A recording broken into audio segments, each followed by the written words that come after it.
Hello, everyone. Welcome to a very special two-part episode of the Atheist T-Girl Show. Today, we're going to talk about stranger danger. Oh, no, wait. We're talking about drugs. Dare to say no. Now, we're not going after school special on you. We're just doing something a bit different than what we usually would do. Instead of commenting on current political, current trends, or atheism, I'm going to share with you a short story I wrote. This was part of a novel I was trying to write and at some point gave up on. I've considered writing it again, and I hope you enjoy it. This is part one. It's about 20 minutes long.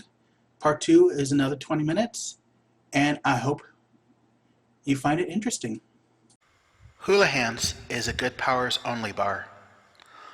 Only the various capes, crime fighters, and supers that have been registered with the government and are still in good standing are allowed in. No armor, no detachable weapons, and strictly no sidekicks are allowed to enter the premises.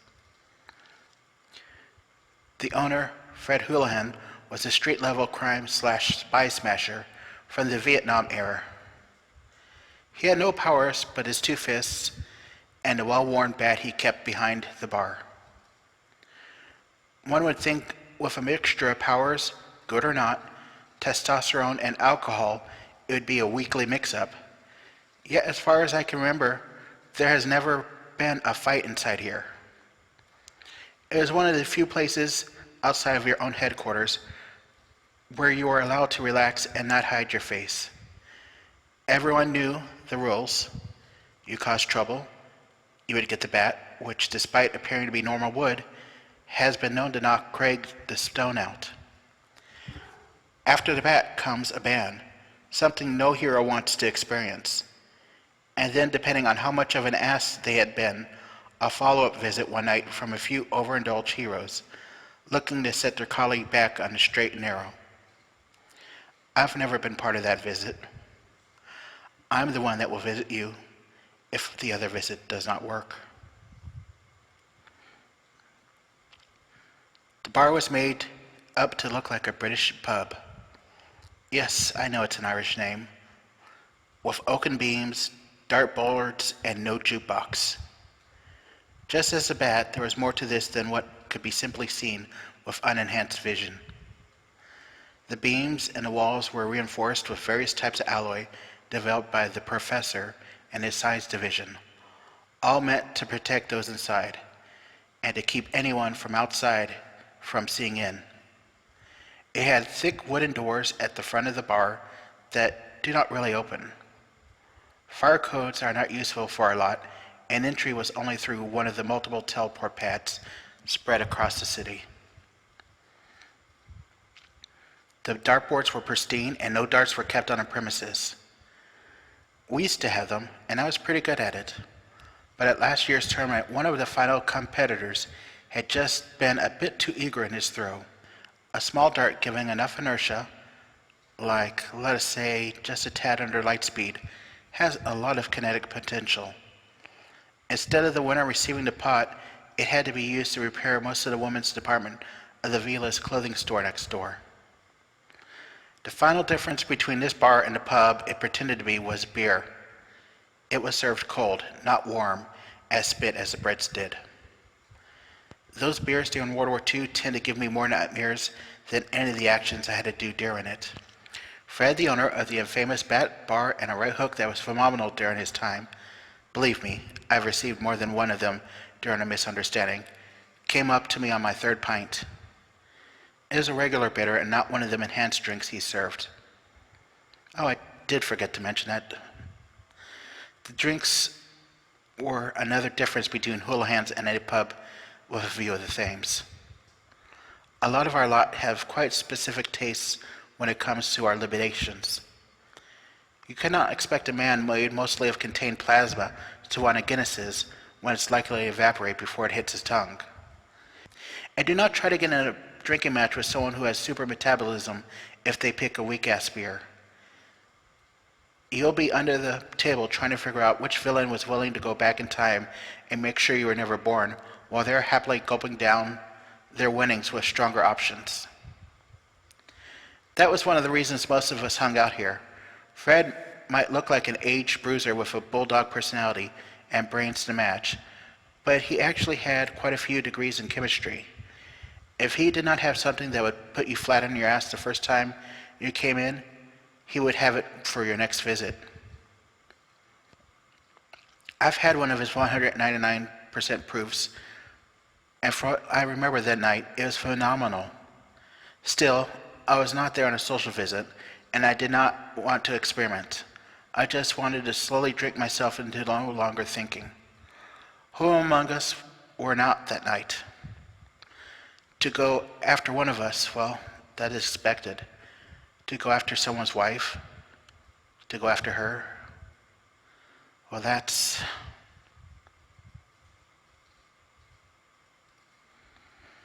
Despite my thousands of years on this planet, I've still not picked up the knack of drinking alone, so I was at Houlihan's, and the last thing I wanted was to be interrupted. Still, listening to him and doing what he asked was one of the unwritten rules of the bar. It's James, Gertrude. He is one of the few allowed to call me that. He had it real rough. Who is that? I replied. Superstar's wife is dead? No, it had it easy today. Still, I got up and signaled to my empty glass as I left my usual table and headed over to the bar. James was at the end of the bar in the last seat right next to the wall. The wall seemed to be the only thing keeping him from slipping off the bar stool and onto the ground. His longer than normal legs were bent up at both knee joints, and yet barely fit under the bar. Christ, I recognized those legs. It was the Cricket. That man had been an asshole with barely a power worth getting onto a team with. Not all heroes belong to a group. The professor, well registered with the government and is always willing to do a crossover, is not part of the registered team. Instead, he had his own independent group making more money a day than I've seen over the last 300 years. But most of us were. If you're on a team, you get health benefits, a steady paycheck, professionally designed outfits, vacation, and dental. Something you really appreciate the fourth or fifth time you take a superpowered fist to the jaw. But along with the good, you also got the bureaucracy. One of the rules was that a team had to at least try out any members who were assigned to them. Another of the rules was that anyone who could demonstrate a superhero power, no matter how useless, was allowed to register and apply to be attached to the team. Most of y'all are familiar with the eager young recruits you get to see every new season on The Interview reality show. They seem to be nice, clean-cut, eager to please people. Truth is, most of them are, but the reason for that is only the nice, clean-cut, eager to please people get on that show. The others just get assigned to some team or another with no more fanfare than a single line in the yearly budgeting, forecasting, licensing, marketing, governance, and meeting minutes publication. The Cricket was one of the latter groups. His one ability was that he could jump rather high. This, along with some morphological deformities, gave him the moniker the Cricket. Each leg had two sets of knees, one set which bent backwards. He had a large bulbous eyes, a serious lack of hair, and two large fangs, which were entirely soft and not usable at all in a fight.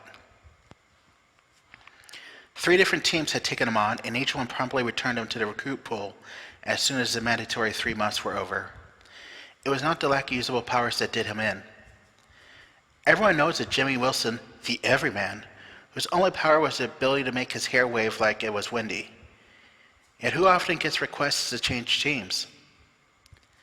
Jimmy, despite a lack of super talent, has dealt with every situation with a cunning quick wit and a bravery that makes his exploits one of the top-selling comics.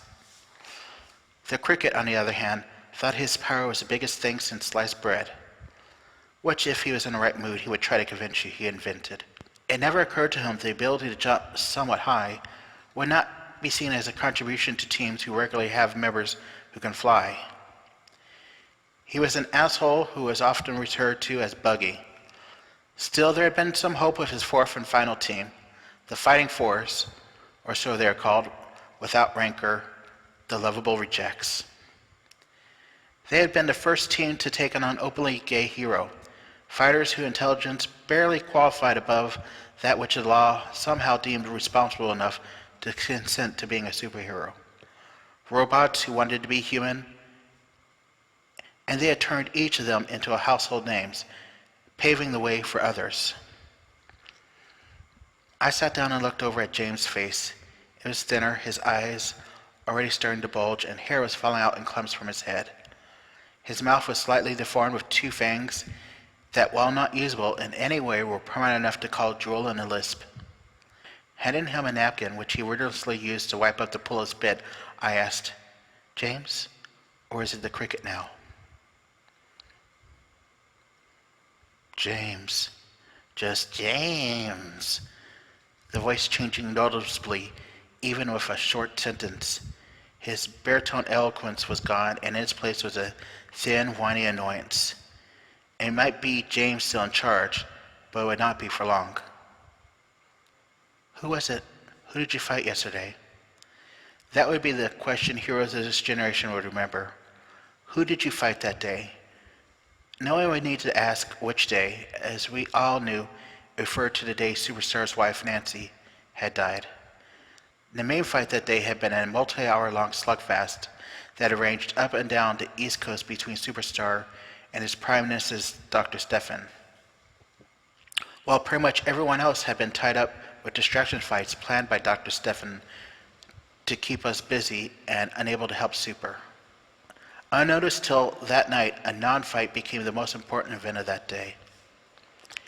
Block and tackle. I drew in a breath through my teeth. That pleasant buzz that had come with the third drink was now gone. Block and tackle? Two dumb hunks of meat with even dumber names. Apart they stood, each 7 feet tall, and had a strength rating of D, slightly stronger than a fully trained Olympian. But together, something in their bodies interacted, creating a gestalt that was much greater than their parts. Both would gain a foot in height, the clothes would rip under muscular growth, while the strength and endurance went up to an A+. That was high as the ratings go. Seriously, if you can crush diamonds into coal with your bare hands and endure an explosion at ground zero, why bother even rating higher? Together, how did you manage that? Had I been drinking something stronger than bitter, and now I was imagining a world where a man imitating the power set of an 8th level hero had taken out targets that had taken me months to figure out a plan against? Coming up with plans to take down supers was my job. Like the professor had been, I am registered with the government, and I am not part of any team. Unlike him, I get my pay and most of my orders from the government. I registered with them back at the beginning of World War II, and while I'd like to say it was out of patriotism, it was more out of having enough experience to know eventually this government would make it harder and harder for someone like me to stay under the radar.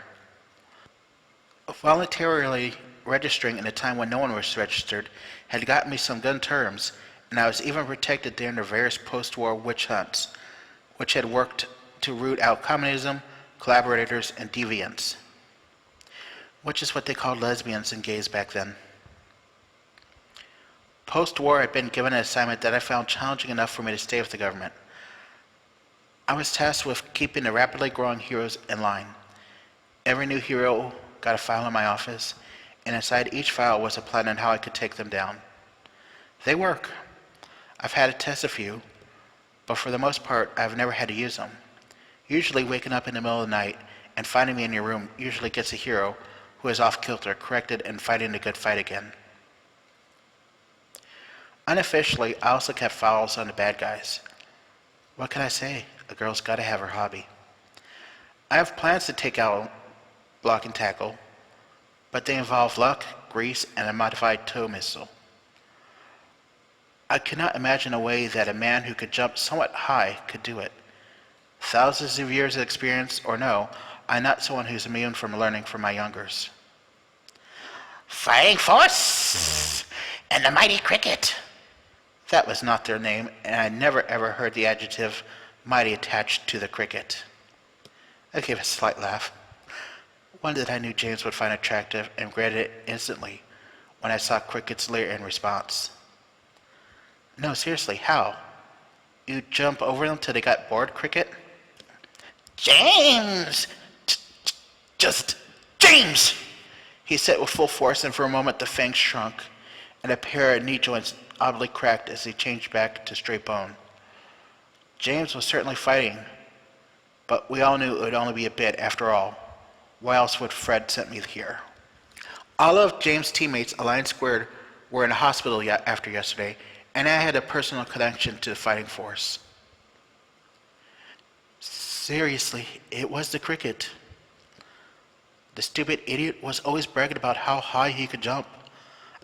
100 feet minimum. Even though we know it was only 20 feet, if he was lucky, and if he had his own hot hair to push him up that last 6 inches. His mind was always going with how high he could jump. Never once did he give a thought to why. Do you know how much energy it takes to turn a standing 120-pound weight into a projectile that can reach 19 feet and 6 inches in 1 second flat? I bounded up to the closer of the two, Block I believe, I can never tell them apart, and laid down on my back. The brute thought I was surrendering and reached over to give me a goodnight tap. It had to have been Block. He was the nicer of the two. Like a young boy with a frog who doesn't know that that frog is not meant for a strong bear hug, any of his kills were accidental. Tackle would probably have stomped on him. I kicked him with both legs. Super strength and endurance. Be damned, physics are still physics. Well, unless you're fighting Megahulian. If you take one object that is wedged against the ground and another that is only rooted by its 2 feet and put between them a pair of legs that extend with explosive force, something is going to give. In this case, it was Block and he went off! Tapping into the speed force from Slipter, I was able to have a good length of cable wrapped around him before he finished hitting the ground. After that, it was pretty much child's play. A couple of police officers could have handled it. Wall gave me enough endurance to take Tackle's punches, and I kept him over 15 feet away from his brother. Once he was good and tired, I used some of Jack Hammer's punches to put him to sleep. By the end of the story, I saw nothing other than James and his dashing smile that he so often deployed when looking for a date. He was pleased with the improvisation he had used, and it had been a brilliant takedown. His smile faded, and he coughed some blood up. Hair that had begun to grow after his controller returned was starting to fall out in patches. I knew this time it was not the cricket. This was radiation. We would need to get him on some anti-rad soon, until he was stable enough to leach from a self-healer. Based on the last report I read, the microbots, another professor's creations, had pulled the perimeter of the fallout in by 10 feet. In the center where the fighting force base had stood, the level was down past instantly lethal. James would have had to stood in the middle for at least 5 minutes. I did some quick calculations in my head. We were safe, plenty of time for a single personality to assert itself before we needed to get him to the hospital. There was no danger of him being radioactive enough to harm others. If that had been the case, the teleporter's sensors would not have allowed him through. The meds would come, but right now what he needed was a friend. James's powers scare me. I do not like to say that lightly, as in over 5,000 years I have seen some things that humans were not meant to see, and most of it left me unfazed. Ray, the human X-ray, who had been able to turn anything within 50 feet of him into a living X-ray version of themselves. You ever see that YouTube video of what it looks like when people are X-rayed while chewing food? Now imagine being in a room with 50 people who had only momentarily been eating. Now all 50 myself Now imagine being in a room with 50 people who had only moments previously been eating. All 50, myself included, can see exactly what everyone else looks like with chewed food winding through their system. That one still gives me dry heaves. There was Nighttime, who was able to give anyone the worst nightmares of their lives. I will not give you the details of the Freudian wet dreams he gave me. Those two and James were on my short list of powers that scared me. During my travels, I have been to a place called Hell and met Satan. He was more friendly in real life than the ancient texts portrayed him, but as they say, history is written by the winners. I've seen power cosmic kept under control by a small child who used it as a teething ring. Yuggoth, one of the many real nightmare planes that Lovecraft thought he had imagined, was once my home for an entire year. But all of them had just been different planes, different spaces, things that even if science could not fully explain, the professor had at least a handle on it. But James is, to this point, the only proof that I've ever seen that there is something after death. It's a place I will never go. Thank you everyone for watching. I hope you made it to the end. I've considered expanding this short story back into a novel. This is just a scene in it. It would be a murder mystery with the protagonist being the narrator from the story. If you liked it, please let me know. I would like to see if other people like it as much as I do, and a few people I've let read it. If you have any creative criticism, please, I am very open to that. Creative criticism, not, you suck, because I already know I suck. Again, I'm always on Twitter at atheist_t_girl. You can also find me on Twitch at atheist_t_girl. I'm going to be trying to do more videos on there for my gaming. From what I'm seeing, YouTube's not really working out for streaming video games, and Twitch seems to be a place to go. I've also got some special movies or things coming up, like live motion films of puzzles and other little things being done, which I'll spread out when I get them done, and those will be on my YouTube channel. They're not part of my Atheist T-Girl show. I have, as always, PayPal if you'd like to give me some money. Money is always appreciated, but not expected. I've been thinking about doing a Patreon, but I don't know yet what I would do about, and I don't quite have 200 followers, so I'm not sure if it's the right time yet. Well, anyway, I thank y'all all again for watching, and I hope y'all all have a great day.